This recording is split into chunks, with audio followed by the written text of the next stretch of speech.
Another edition of the State of Football here. Special presentation. Back at it for another week. We can't up, we won't stop. What I'm tired of watching the mainstream media flood. Ratings, win a race, recovery, kill. This is all nonsense because the pandemic going on and people want answers. So NFL Draft Bible is here to provide solutions with the forward thinking, with the decision makers and influencers in the business. That's what we do here. I see the place to be. Saratoga. On location at the Jersey Shore. We got our power back here. And I'll tell you what, fellas, it's been a crazy, crazy weekend. We are blessed and honored to have an all-star panel. 3 newbies today for the first time. Of course, we've got John Murphy, the director of player personnel in Toronto there for the Argonauts, joining us each and every day. Ralph Ventry, the assistant commissioner at the Northeast Conference, bringing some really unique perspective there. Corey Yates from Recruiting Analytics on the technology standpoint. We got into that a little bit last week in terms of how technology can really influence and help us get through the pandemic. And, of course, he is Neil Stratton inside the league. This man does it all inside the business. In fact, he's talking to the teams, agents, executives, decision makers, just like us here at the NFL Draft Bible. So we're going to go behind the scenes. We're going to talk about real topics, real issues, and what the football landscape looks like here. And I'm going to spare you the kind of introduction. Hey, how you doing? We're going to dive right into it because we're a little late. Shout out to Dak Follett behind the scenes, getting us up and running as our guy Ryan Roberts is out there camping in the middle of the woods somewhere. And we're a few minutes getting jump started here. But, the big thing I want to talk about is we saw over the weekend, I think it was maybe even Friday, the MAC football. They have canceled their season or moved it to the spring. They had 39 Power 5 games scheduled where schools would have generated $65 million. So that's 49 games canceled, including, I'm trying to read from this ESPN report, but $850,000 to each MAC school from ESPN is now voided. And on average, the MAC spends about $8.7 million on football as a conference. So that loss of $65 million, obviously a huge financial hit. I'm going to start off with Ralph Ventry here and give us the perspective of just, being in a similar position, Ralph, obviously as the assistant commissioner there at the Northeast Conference. You guys have temporarily suspended play. I know you guys have a contingency plan to kind of reassess things in October, but talk about the domino effect here of the MAC conference, what it could mean to eventual Power 5 conference. And I'll start it off this way because last week I took our panel's temperature on how they felt about a college football season. It was about 50-50. What is your gut telling you on August 10th in terms of a college football season, Ralph? Well, I was really hopeful for a long time, but unfortunately, I think reality has hit us in the past couple of weeks here, and we all want to play football. We want it so bad, and we know that the student athletes want it too. The kids want it. This is part of their lives. It's a part of their everyday life. Football is so important for so many reasons. And I think the kids are even just going to miss that team culture. There are so many things and so many reasons why we want to play. And football is so important to college athletics and to higher education. Not only the money, of course, that it brings in, but unfortunately, we want to play, but we also have to keep the kids safe. And the college presidents, it's a lot different from an NFL situation because the college presidents have to look at everything from a campus-wide perspective, from the entire student body and keeping that student body safe. So there are a lot more challenges on a college campus to play college football than to play NFL. I've said all along, NFL Sundays, they're going to happen, and I can't wait. But as far as college football Saturdays, I'd be surprised if any leagues other than the Power 5 played, and I'd even be surprised if the Power 5 played. The problem is, if you want to keep these kids safe, they've said you have to do frequent testing, and just the cost of testing is really a burden that programs at the FCS level they can't shoulder that burden. It's just overwhelming for them financially. They just don't have the ability to test student athletes 2 or 3 times a week. You're talking more than 100 people on a football team. You also have to do that for your field hockey teams, for your soccer teams. So it's really, that's what it's going to come down to. We want to play, but we can't keep them safe or guarantee them to be safe and to meet those testing standards. The Power 5 probably has the financial resources to meet those testing standards, but of course there are still a lot of other hurdles as well. So, I mean, I want football in my heart of hearts, but I don't think it's going to happen at the college level this fall. But there'll definitely be NFL Sundays, so at least we can take some consolation in that. Yeah, and we've seen in the NFL level already with the testing some false positives, and now there's a new Matthew Stafford rule where players in the NFL could even be tested as much as twice per day, whereas the public is struggling to get enough testing. I'm going to go over to Neil Stratton over at Inside the League, Neil, and just elaborate on what Ralph said. What is your feeling? And then, also we saw about midnight last night, guys like Trevor Lawrence, guys like Justin Fields with the hashtag "We Want to Play," and they also want to form a college football players association, which might be the best idea I've heard, because quite honestly, I would probably put the season on the back burner and use this time to create that coalition, that college football players association. It seems like now is the time, now is the place. I will say one other thing, Neil. We had Governor Ron DeSantis who said this morning, without question, ACC and SEC should play 100% in the fall.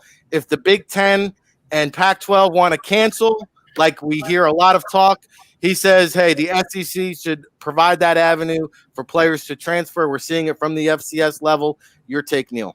I think it's I'm certainly not as qualified to address this as Ralph is, obviously. I would like to think, however, especially for the Power 5 conferences, there's got to be some way. Number one, I think the players are safer with the teams than they are with just going home and being amongst the general population and what have you. That's number one. Number two, I think the players in general, looking at the science, and I'm no doctor, but the results that I've seen seem to have less of a risk than your general population does because of their youth and their strength and what have you, all those kind of things. But I think the biggest concern is, especially at the Power 5 level, if those schools don't play, you're going to see decimation of athletic departments. I mean, football pulls the plow for every program out there. And if you care about women's sports, if you care about Olympic sports, if you care about all those things, then I think we've got to try to find a way. And I think there is some kind of way. Now, the MAC is a different, there's been a lot of talk of, hey, the MAC is an FBS conference or what have you. To me, when the Power 5 schedule started deciding we're just going to play a conference schedule, that spelled the end of the MAC. But for this season, because the MAC makes so much revenue off of playing those September games with the Power 5 teams going away, kind of guaranteed win day and all that kind of thing. So that made their economics difficult. But I think and I hope that the Power 5 schools can plow ahead, that they can give these young men a chance to play. And addressing what you were discussing, Rick, with the kind of, I don't want to say unions, but the player groups and what have you, man, that is a big knot to untangle. And there's a lot of, obviously, again, there are a lot of implications that deal with other sports. I think the Pac-12 players were looking for a 50% cut. I don't know how you can do that in a Title IX atmosphere. I mean, it's just so complicated to make all that, to kind of jump through all those hoops. It would take time. But I'll say also, Rick, if we don't play in the fall, I'm not confident that we play in the spring, given the number of players that are opting out. And that's just really a drop in the bucket as far as the total number of players. However, I don't know that we're going to have a vaccine. I don't know that the games are any more tenable. I don't know that it's any more safer. I mean, who knows? I think it's safe to say that in March and April, when all this kind of started, no one even thought about football being canceled, and now here we are. So there's a lot to think about and a lot to talk about. I am hopeful, and I think that there's a way, especially for the Power 5 schools. Ralph alluded to the cost of it. They're making a lot more money. Hopefully they can pull it off and figure it out. I think it benefits the kids and the welfare of the game in general if they do play. Let's go over to Let's go over to Corey Yates. Somebody has audio feedback there. Okay, it went away. Corey, recruiting analytics. We'll get more into technology later in the show, but you are in Atlanta, where that SEC conference area is located. What's your sense? I was in Atlanta a couple months ago for an A&C combine. We had extreme difficulty locking down a venue due to the COVID pandemic, the restrictions, the government regulations. What is the sense in terms of everything you're hearing, seeing, and just give us some perspective what it's like to be in that area? Do you foresee the SEC pulling this out, and how confident are you? So listen, it's tough. The decision to play this fall is a tough one for a number of reasons that Ralph mentioned, Neil mentioned as well. Listen, everything that I'm hearing is that it's going to be a real challenge to pull this off, even the Power 5 programs. And I think the challenge that we're going to face if there is no fall season, if you were to ask me 2 or 3 weeks ago, I was a lot more optimistic that we would see college football in the fall. But there's been some new, as I understand, some new medical evidence that there's some concerns around what the long-term impact of COVID relative to the heart. And so that is, as I understand it, causing some concern amongst the presidents. And as it was alluded to earlier, the presidents are going to have to, they're kind of wearing the big hat, and they're having to make a tough call in terms of not only protecting the student athletes, but also protecting the student body at large. So listen, at the end of the day, it's going to boil down to whether or not these Power 5 conferences, particularly the SEC, if they have the financial wherewithal to be able to test regularly. And most conferences cannot do that. I've got a Division I athlete who he reported to school. They do not, it's cost prohibitive for them at the FCS level to actually test a couple of times a week. It's just simply not feasible financially. So you'll have a lot of those cost implications impacting whether or not these programs can move forward in the fall. The big question that I have is what's going to happen if there's not a season, because having a spring season is just a domino effect in terms of the cadence, right? So you think about the rigors and the physicality of the sport itself. To have athletes play a spring schedule and then turn around and do it again in the fall, that's a lot of demand on the body at this level. And so that's the concern.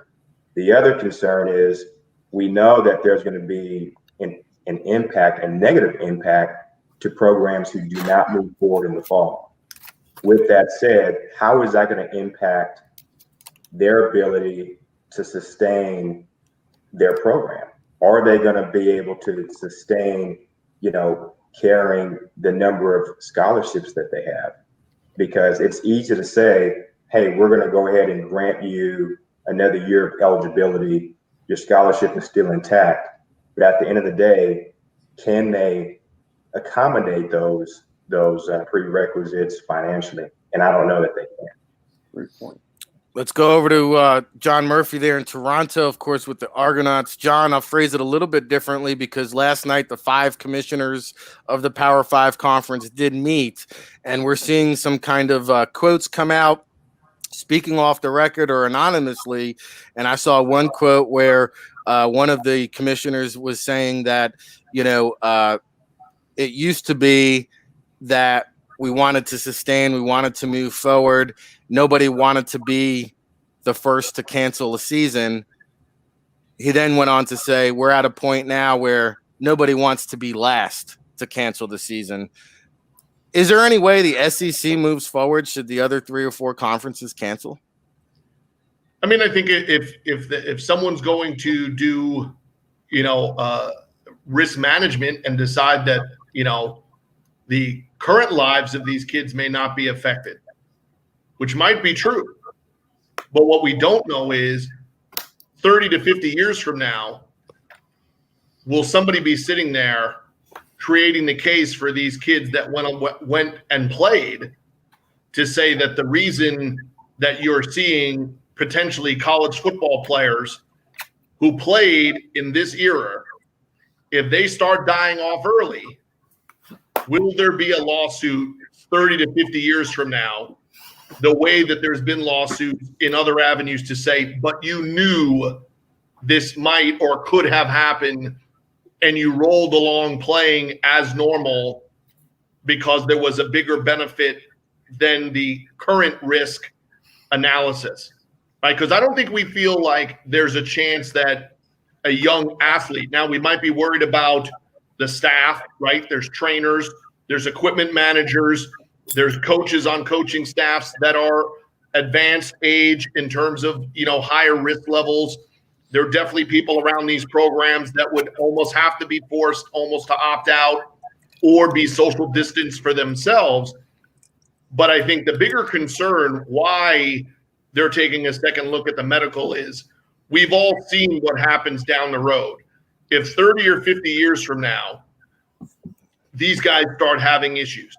If you had a kid that is a preeminent college football player who tests positive for COVID, comes back 3 weeks later and he's just fine, but when he goes to the NFL Combine, fails a physical because of damage that was not seen initially, the static from that, the repercussions from that are way more than what, the NCAA could handle. Now, could you see something really outside the box in the sense of could these conferences decide to shut down, but you then see, just like you've seen with the players, could you see certain universities look at each other and start saying, much like Notre Dame has forever, hey, you know what? The conference is only as important as having us in the conference. What's to say that the teams that can afford this don't go ahead and say, well, we could play a viable season amongst the 12 or 24 top teams in the country and do it with safety if you're not doing all this random travel and you're just going once a week to play somewhere either at your university or a neutral site. It would not be out of the realm to think that college football would think outside the box with these universities because of the amounts of money like they're talking about. And don't forget, one of the driving forces in the Big Ten behind the medical is the president at the University of Michigan, who, what is he?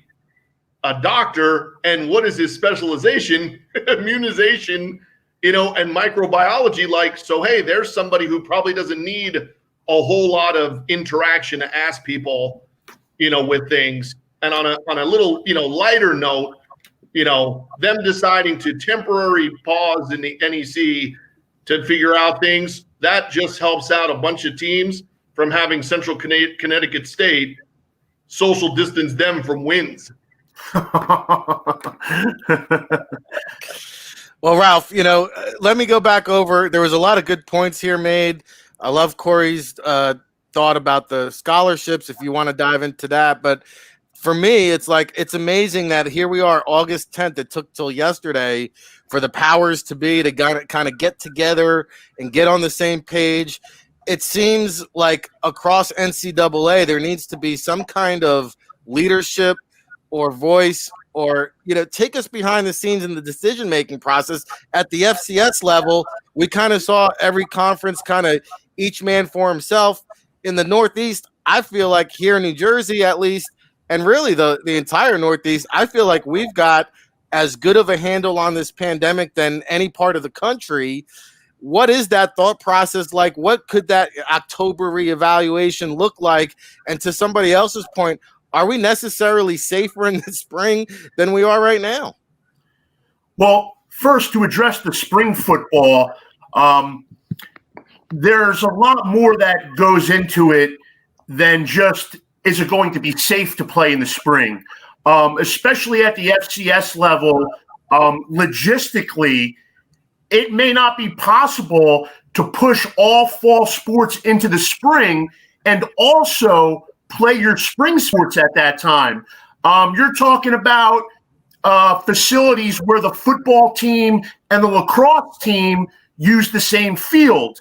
You're talking about schools and athletic departments that have a small number of game operations folks and field operations personnel.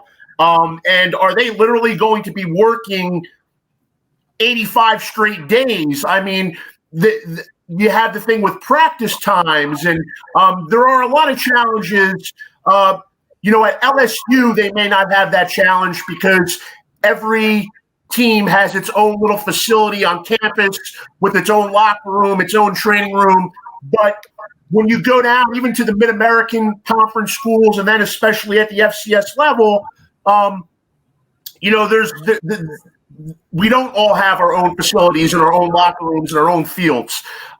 So that would have to be something that administrators look at. Of course, they want to play and they want to give these kids the opportunity to play. That's what it's all about. That's why I go to work every morning. That's our purpose, is to create an environment for these student athletes to play and to learn, to enjoy themselves. So we want it to happen, but realistically, can it happen?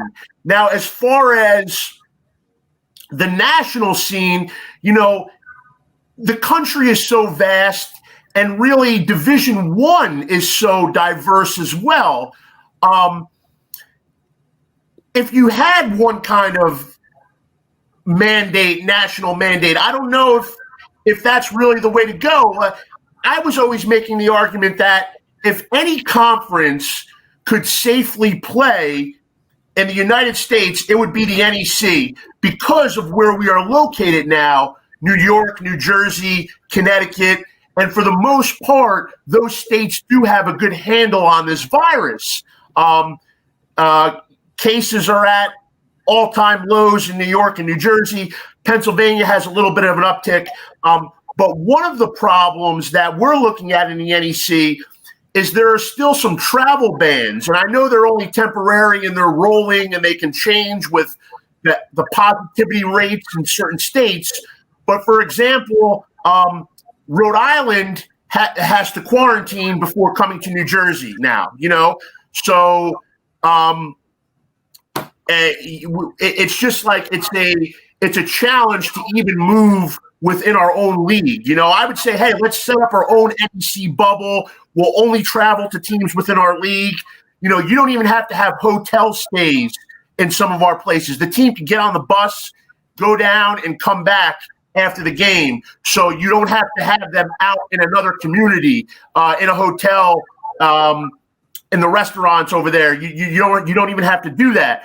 But the problem is, even within that conference bubble, there are travel restrictions now, and also I guess there's a risk. And is it fair for us to ask these amateur athletes to accept this risk? If they want to do it, I wish they could, and I wish they had an opportunity and opt in. And me personally, my personal beliefs is there are some kind of inherent risk in everything we do in life. And we eventually have to move forward and accept this COVID risk. We can't let it continue to upend our lives. But with that said, there is a lot more to that than just my personal opinion. But one more thing on that. In the game of football, Neil was touching on it a little bit. First of all, if you have an NFL facility where they're testing you constantly, they're sanitizing constantly, the folks are all being smart when they're away from the facility. Being in that team environment, you're safer than being out in the general public. You have less of a chance of contracting COVID at work than you would going to the local supermarket. So I totally get that. And then another layer is too with football and just the game itself is you accept risk when you play the game. The debilitating injuries that can happen through football are almost more serious than contracting COVID in a way. You can make that argument. And obviously with heart problems, folks have passed away on football fields because of heart conditions. And Corey Stringer is one that comes to mind with the Vikings. But it's certainly you would want to get those high-risk players with the heart condition, with the diabetes. You would obviously want to have them on sabbatical this year, have them opt out. But the bottom line is there's just so much risk in everything we do in life. And at some point, we're going to have as a society, accept that risk and move forward. Now, will that be in the spring? Will that be when a vaccine arrives? I have no idea. But I'm just frustrated and upset and heartbroken because I want football more than anyone else, believe me. And I'm just trying to figure out a way that it can happen. Ralph Ventry, Assistant Commissioner of the Northeast Conference. Corey Yates, Recruiting Analytics CEO. Neil Stratton, Inside the League CEO. John Murphy, VP of Personnel at Toronto Argonauts, trying to remember everybody's job title here, but we're going to shift gears. Make sure you'll check out NFLDraftBible.com. We're going to have some huge announcements coming very soon there, so we're excited about that. But I want to shift gears a little bit because we do have some All-Star Game directors on this call. Neil Stratton, of course, the former director of the Hula Bowl. John Murphy, former director from the Texas First Nation game. Of course, my involvement with the NFLPA Collegiate Bowl. And, I think the difficult thing for us in terms of this whole decision-making process is we don't know the trickle-down effect of how the NFL calendar is going to shift. Now, the new CBA says the NFL can hold the draft as late as June 2nd.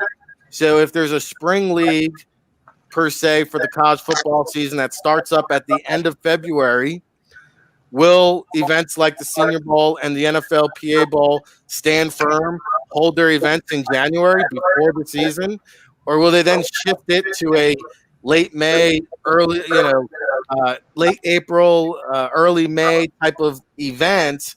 We just don't know that, and it's kind of hard to make that decision. So, somebody's got some audio feedback to double check that, but I'm going to start off with you, Neil, having worked for an all-star game and kind of predicting what the NFL calendar looks like. And we are, to Ralph's point, hoping that there's a spring league. Just because we move it there doesn't necessarily mean there will actually be a league. We thought there would be a college football season. Now we're thinking that might not be the case. So let's put the thinking cap on. If you were still the director of an all-star game, what would your stance be? What would your view be? And what does it all mean for the players? Boy, Rick, there's so much there to unpack, man. I think we don't know right now the impact of the opt-outs. We don't know how many kids are going to come out. I think if there's no college football season, I think 200 to 300 players could opt out. I mean, you see about 200 players come out anyway, even after they've played the season. That's about how many players are going to be drafted anyway. So let's say we have no fall season, 200, 300 players opt out. They begin training. They begin doing all these things. No new film, but they're probably still your top prospects. Now you have a spring season. I think that becomes a back burner issue for the pros because they're going to want to really dig in on the top players, obviously. And I think that's probably where your all-star game may come in the spring and try to run their games because, again, and try to call from the kids who didn't opt out. Maybe they opt out later. I mean, my gosh, there's just so many questions, Rick. And maybe the all-star games move up in the cycle. If we have 200 to 300 players opt out, maybe we have all-star games in November and we have them around Thanksgiving. I think my personal opinion is the NFL is going to be reluctant to change its schedule if it can avoid it, because I think the NFL likes that 4 months of draft hype before the actual event. The combine, is I don't know if you can change the contracts at Indianapolis with all that, all that entails. There's just so much that goes on in Indianapolis at the combine. So I think if presuming the draft is held when it is, I think All-Star games will adapt around it. It just until we get a hard answer on who's going to play and if they're going to play, it's really hard to speculate. But I will say this: I think All-Star games are probably a little bit more able to move and change than perhaps the league does, and certainly college football does, because they're smaller animals. They can be, just for a number of reasons, they can be a little more agile.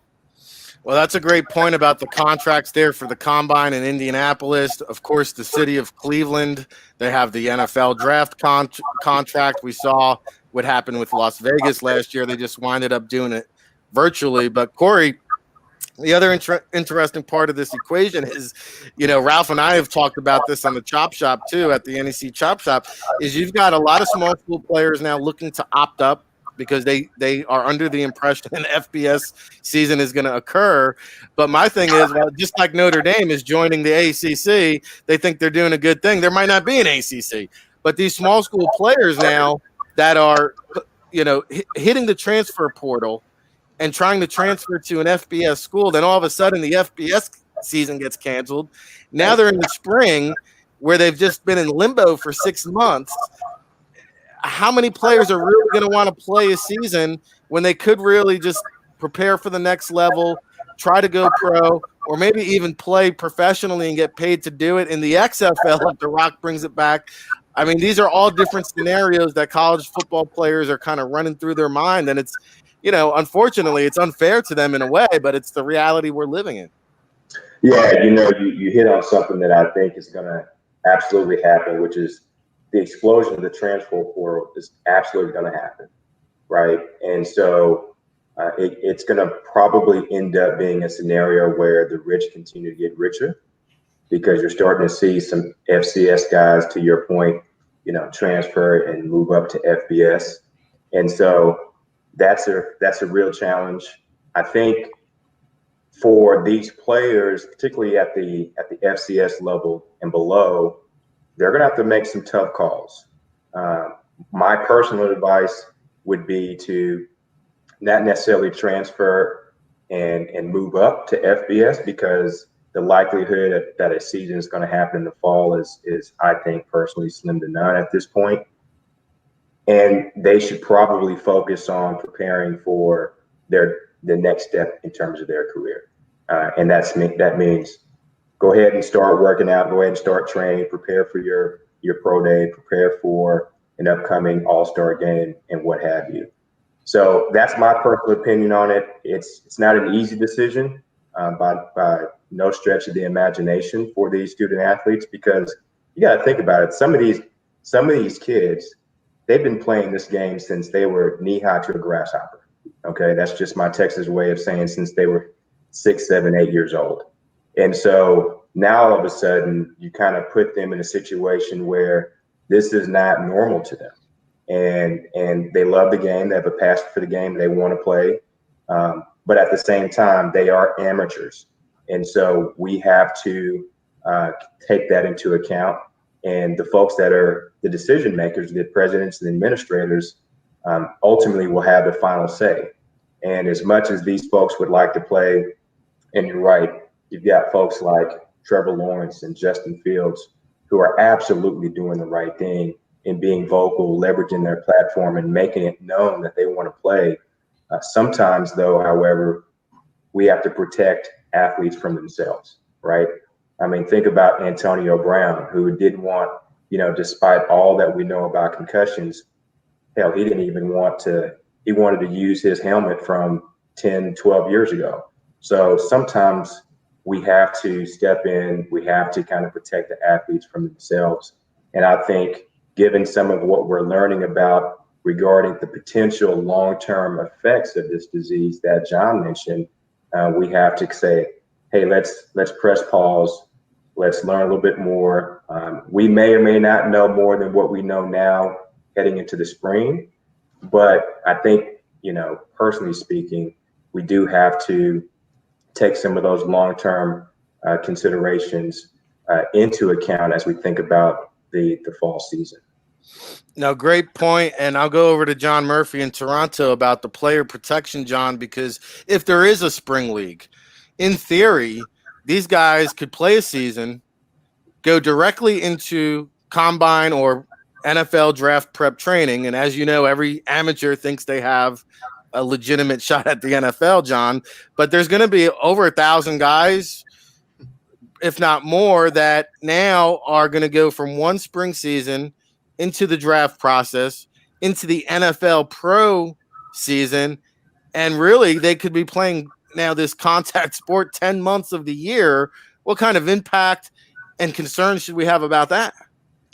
Well, I think it all starts with saying, if this gets halted right now, if you are not a student athlete, if you are just currently a student in any of these, Power 5 programs or others, you're not at the university.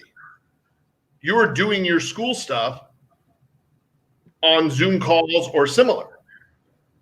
So if there is no college football season, the players will not be on campus. So if you remove the players from campus, number one, how many of them are going to have truly be eligible? If they have to do all these classes online and do a totally different schedule than what they're used to, and you don't have academic advisors right next to them, you don't have the members of the athletic department, being able to track them as easily as they can when they're on campus right in front of you, and if somebody's missed 2 or 3 days, or if somebody's having an issue. And more importantly, if the majority of these kids are then back home for the fall and into whenever the schools would reopen for spring semester, how many of them on their own would have the financial flexibility to be training the way that they train when they're on campus? And again, have their meal program, have their trainers, have those people around them, have the strength and conditioning coaches and such around. So you're talking about, to then say they're going to come back after being away from that training for all that period of time to then jump back in, you would be having protocols for the NCAA in terms of return to play in those different sports. Another part of it is that, we're missing in terms of the bigger picture thinking at the university, the major university level, is that 2 years ago in preparation for their bowl game, LSU had a soon-to-be freshman DB practicing with them, getting a chance to be around the team, getting a chance to be at their practices because he had been an early register.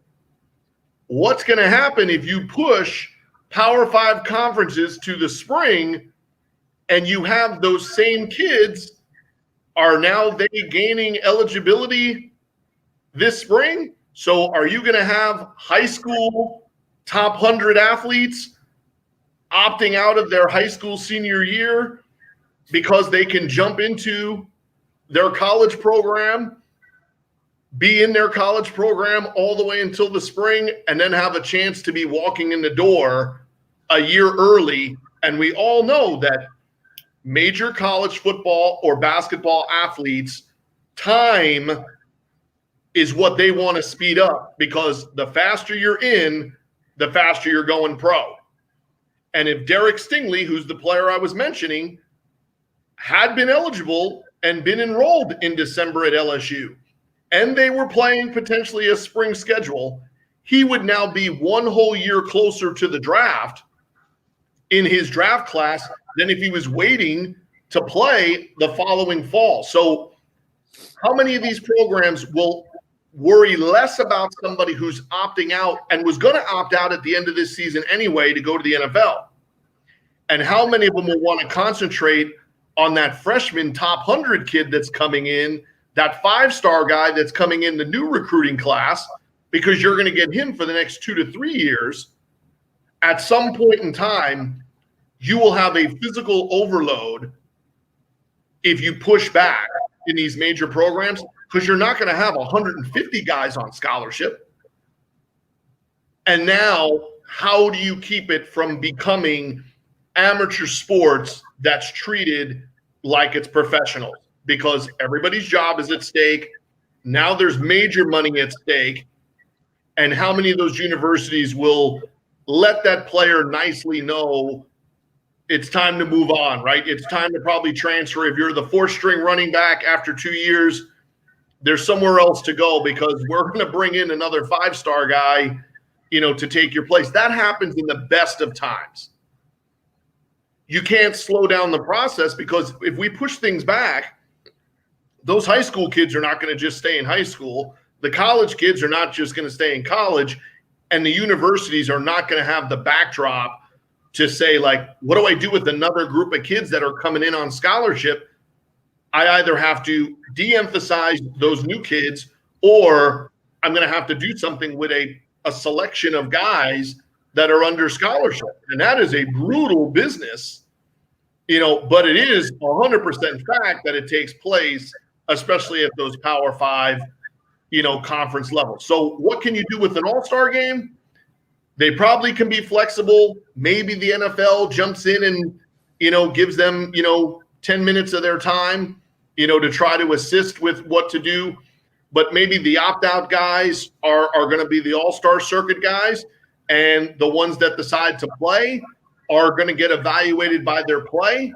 And maybe the combine is the thing that gets, kind of put in a different perspective, because you have to remember, if we're dealing with these issues right now, we mentioned it last week, March in Indianapolis, usually you're trekking through some cold and some snow and some interesting weather.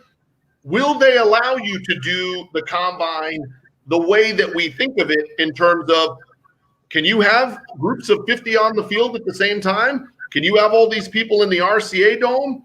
Can you be doing these interviews with 12, 18 staff members, in there? Or will the combine look a lot like all these different events that we've seen that have changed with how they resemble and what they look like? So maybe the testing and the format of stuff becomes very different, which is a whole other question in terms of how does this affect the evaluation, of these players, and might it force a lot more guys to consider opting in and not out? Because I think that would be another very, very big question for the NCAA to look at when it comes to football, to say, hey, for the next 12 or 18 months, you might want to adopt that same rule to say that if a kid opts into the draft, give him a 20 or 30-day window to see what exactly did he opt himself into, because you're going to have a lot of kids that are going to think one thing based off of what they're being told, but the NFL might have a very, very different opinion of them if there are no pro days, if a combine thing gets changed, and if the draft is fluid. You might have a lot of kids who need the opportunity to opt back into college and not lose all of their opportunity just because of things that were out of their control. Well, a lot of new topics come to mind that we'll get into more tomorrow as we wind down on this great State of Football series. This is part 6. Make sure you go back. Last week we had 5 parts breaking down some of these very same topics. But today, just listening to you guys talk, to me, it is very possible that there is no pro day circuit again next year. It is time for the NFL to expand the combine. Why not have 2 groups of 250 players? Let these guys have the platform. The other thing we'll dig into tomorrow a little bit more is the eligibility factor. John made a really good point. How many sophomores will be eligible for the draft in 2 years? Because the NFL requires you to be 3 years removed from high school graduation. You can have an unprecedented type of situation there. And so we'll talk more about these topics tomorrow. We've got some more great guests lined up coming your way. I do want to get to parting shots for all of our guests for today. Ralph, again, the assistant commissioner there at NEC. Hopefully you and I can chop it up a little bit more this season. We did the NEC Chop Shop, talking current events. Maybe we can keep it going, just talking some football. I know you're a big fan of the NFL. What does your schedule look like from this point forward, or is that still to be determined? Still a lot to be determined. It's just constant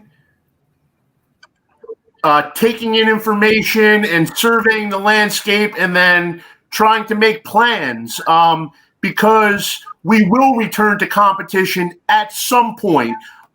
When that will be, I haven't the slightest idea, but we're just trying to see what works.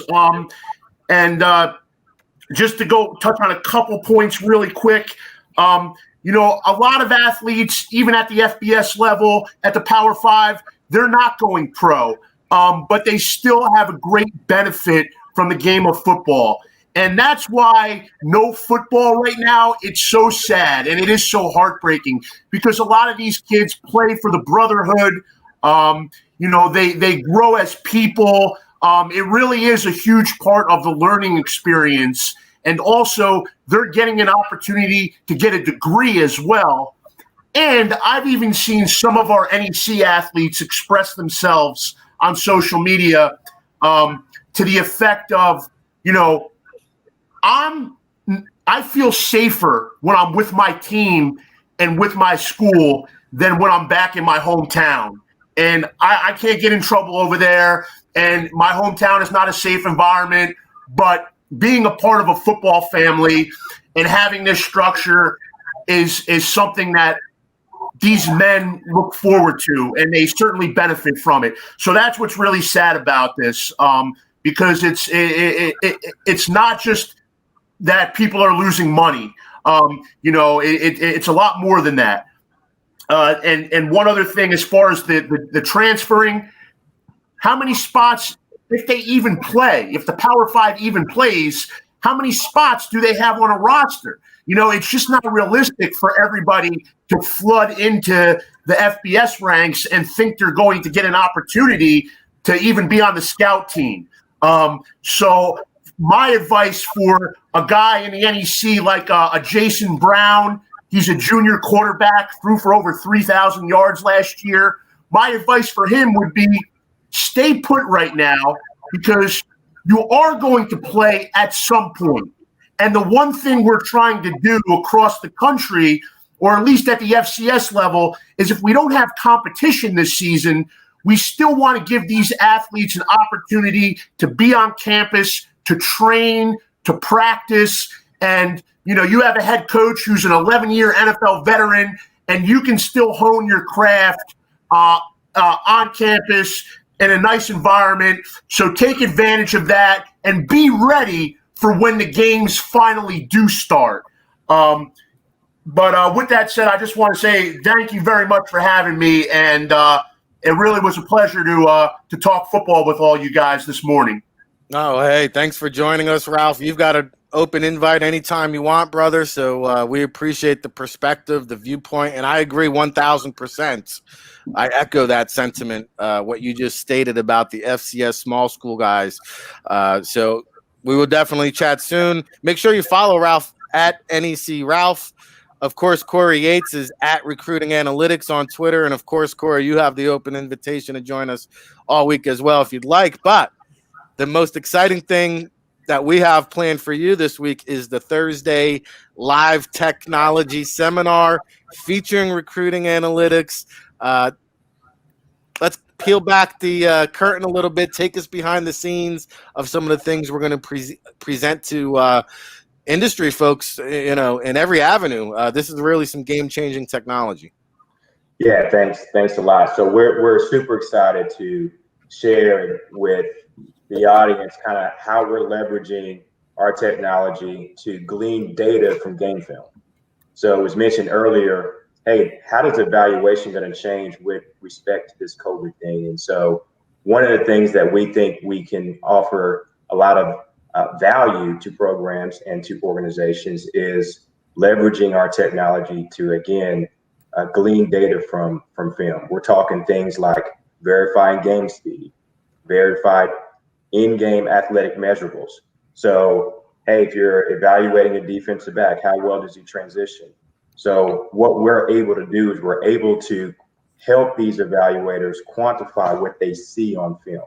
And so we think that's going to be an interesting topic of discussion on Thursday, and we look forward to having everybody on. Yeah, and you guys have created a whole new category of these, next gen stats, I'll call them, and change of direction, speed, and really what you're doing with the miles per hour, being able to gauge, like you said, in-game speed. We always hear, well, his game speed is faster than his 40 speed. Well, you guys have that technology now to track the miles per hour, the top speed, the peak speed, how long it takes to reach that speed. And the most amazing thing is that you guys are doing it without any wearables. We've all heard about catapults and what they've brought to the table and kind of enhanced the NFL Network broadcast of the combine and things of that nature. You guys actually have the technology to do that without the wearables. Make sure you come and join us Thursday night, 9 p.m. Eastern. RSVP to me, RIC at NFLDraftBible.com. I can tell you, it's going to be a full house. So make sure you get in. RSVP, that's going to be Thursday night, 9 p.m. Eastern. And then, we'll break it all down. You'll get a little more in-depth look at some really, again, game-changing technology. It's going to change the way we do business in the scouting world, the evaluation. And this is going to be probably in every building in another year or two. So we're excited to bring that. Of course, follow Corey Yates at Recruiting Analytics on Twitter. And this guy, Neil Stratton, if you're not following Inside the League, I mean, what are you really doing? This guy's, for the last 2 decades, been an innovator at the forefront, creating solutions in the marketplaces for teams and agents and media. Neil, maybe there's some first-time listeners finding out about Inside the League for the first time. Give us a little preview of what you do over there, how they can get a hold of you, and some things they can expect in the future. Well, we're trying to adapt to the marketplace just the way everyone else is that's on this call, and trying to figure out what's best for everyone involved in the game. Everyone on this call loves the game, and we all work with lots of other people who love the game, and we're right there with everyone else, Rick, trying to figure it out. We have irons in a lot of different fires, and if you don't know about ITL, maybe check out our blog, Succeed in Football. We try to talk about what's going on and how scouts and agents and trainers and everyone else is adapting to these new realities. So join us there if you have interest. Yeah, Succeed in Football is a great industry blog. And also the Friday wrap that Neil does is outstanding. It's the one email I actually look forward to every single week. You get a lot of emails throughout that hit the inbox. But if you're not reading that Friday wrap, well, then, everybody's looking for an edge in this business. Everybody's looking for an advantage. Neil is the first to kind of bring you the news behind the scenes in the football industry. So check him out at Inside the League. And, of course, the Succeed in Football blog. John, it's amazing. We've been doing this together now almost nearly 20 years, you and I, because of the CFL being on hiatus, which, we talked about last week. It's not technically on hiatus, but in theory kind of in hiatus as you guys continue to wait and see. You'll be with us throughout the week. Anything you want to final thoughts, touch base upon, or give the people at home a sneak preview into the rest of our week? Well, I think the easiest thing to do today is it's always a good time, no matter what, when you start a week undefeated in the middle of your season. So it's great that we're still undefeated. We have no wins, but we also have no losses. So it's a good thing. And if you're going alphabetical, Argonauts would possibly be pretty high up there. So, if you got to look at things on the bright side.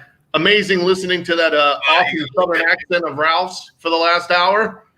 If you listen to that, you know that he would get our vote. If we have one vote for putting somebody in charge of the NCAA, we could move Ralph up from NEC to just NCAA and see how that rolls. Although I'm not sure about that, Fordham's finest, thing that he's got going on over there. But, we'll give him a break, Jersey guy that came to New York to get an education, which is pretty much what most Jersey people should do. Man, first the big shots on my CCSU Blue Devils, and now the Fordham Rams. I mean, come on. There you go. Well, hey, you got to see. You got to know what you got to know. And if you're from Jersey, you got to come to New York to get an education. So at least you were smart enough to do that. But I would say the best thing people could do, depending on the side of the business you're at, is, and I have one of these committed to memory. The other one I just found and committed it to memory. support at recruiting-analytics.com. That's how to get in contact with Corey Yates. I would say just listening to what you guys had to say and having seen some of the stuff he has Thursday night, if you're involved in any type of sports or football in general, it would be wise to take a look at that as a parent, as a coach, as an evaluator, and even just as somebody interested to see if you can make something they're doing and put it involved with your own organization. It would be exciting to kind of listen to what Corey has to say. And then the other email address I think I've had committed to memory for about 20 years. I think it's nstratton@insidetheleague.com. Again, if you're an agent or a kid that's deciding to opt in or opt out of your season, or you're an agent or a scout, trying to find out what's going on in the business, the one thing that is more than anything else that Neil is committed to are the people in the business. The information is secondary. It is as good as anything you'll find, but it's a 20 year or so commitment to the individuals that he's worked with and met. And I think that's the biggest thing that you would get out of that, weekly, is that, there's somebody that's getting something out of that report each week that helps them in their aspect of the job. And that's why the information is so good, is the communication, that's open-ended on both sides. People in the business genuinely read what he has to say and communicate back with them. And you would see that if you were reading them on a weekly basis. Something that you've read 3 years ago comes back up as a topic of conversation, 3 years later. And that's due to the investment in the people that he's had. So we're always really fortunate, in the past 20 years to have a lot of really interesting guests and Ralph too. The tri-state ribbing continues, the New York, New Jersey rivalry here. But that's all right, man. There's no place I'd rather be than the Jersey Shore. Hey, I'm over here now. So, hey, what an enlightening conversation. But again, truly innovators, forward thinkers, and guys that these are the types of people that NFL Draft Bible likes to surround themselves with. Not people that are talking about, well, hey, we can't do this. We've got obstacles here. Oh man, this is preventing me from, doing X, Y, and Z. Where there's adversity, there's opportunity. And that's what these folks are here to do, is provide opportunity and be out in front, create solutions, and not dwell on what you can't do. Let's focus on what we can do. And that's what we're going to be talking about all week long here on The State of Football. We'll be live 9 a.m. to 10 a.m. Eastern time. Make sure you follow us at NFL Draft Bible. We're also streaming it live on the YouTube channel. We're going to have a lot of great announcements coming up this week. NFLDraftBible.com is your home for the 2021 virtual NFL Draft Bible Scouting Guide. We've got over 200 scouting reports there. And of course, we are doing online seminars throughout the week, throughout the year. Baldy's breakdowns, Brian Baldinger from the NFL Network, great analyst, doing some NFL film breakdowns. And then, of course, our guys, Ryan Roberts and David Turner, who will be joining us later on in the week, doing the Friday Night Scout School, giving you the college football breakdown and analysis, how that translates over to the NFL side. Again, don't miss out on our Thursday, a free seminar, the sports tech with recruiting analytics. And tomorrow, we always hear in the past about a lot of the top prospects taking out these insurance policies leading up to the NFL draft. Well, what does that whole business look like? Tomorrow, we've got Big Daddy Salgado to join us and talk about the insurance angle of the whole pandemic situation. So, hey, again, for Ralph Ventry, Corey Yates, Neil Stratton, John Murphy, and myself, RIC in the place to be at the Jersey Shore. Yeah. We'll catch you next time, everybody. You didn't ask me for my Super Bowl pick, Rick. Oh, wait. Yes, I forgot. We got to get Ralph's Super Bowl pick. Ralph, I'm writing it down, brother. Hit us. All right, here we go, baby. Buffalo Bills, San Francisco 49ers. It's going to happen one of these years. And as for the Grey Cup, that may or may not happen. That's going to the Calgary Stampeders. Whoa! Oh, sorry about that, John. Had to get you back. Well, hey, Corey, we got to get your Super Bowl prediction as well. This is something we're going to do and post on the website and see what comes to fruition. Nobody circles the wagons like the Buffalo Bills. You know, Ralph was just waiting to get that one in there. The 49ers becoming a little bit of a bandwagon pick here. Corey, who do you have? Oh, you're on mute. You're on mute, my man. You're on mute. So listen, out of the NFC, going with the Dallas Cowboys, America's team, and they will be playing against the Kansas City Chiefs, and I'm taking the Cowboys by 4. All right, so you are the second person to go with the Cowboys. We had Emery Hunt last week with the Dallas Cowboys selection. And Neil, since you are joining us confirmed for tomorrow, we will wait for your Super Bowl prediction. And John, we will have his, along with myself, at the end of the week. So now it's officially a wrap. Can't stop, won't stop, everybody. We'll catch you tomorrow, 9 a.m. Eastern. Appreciate you tuning in.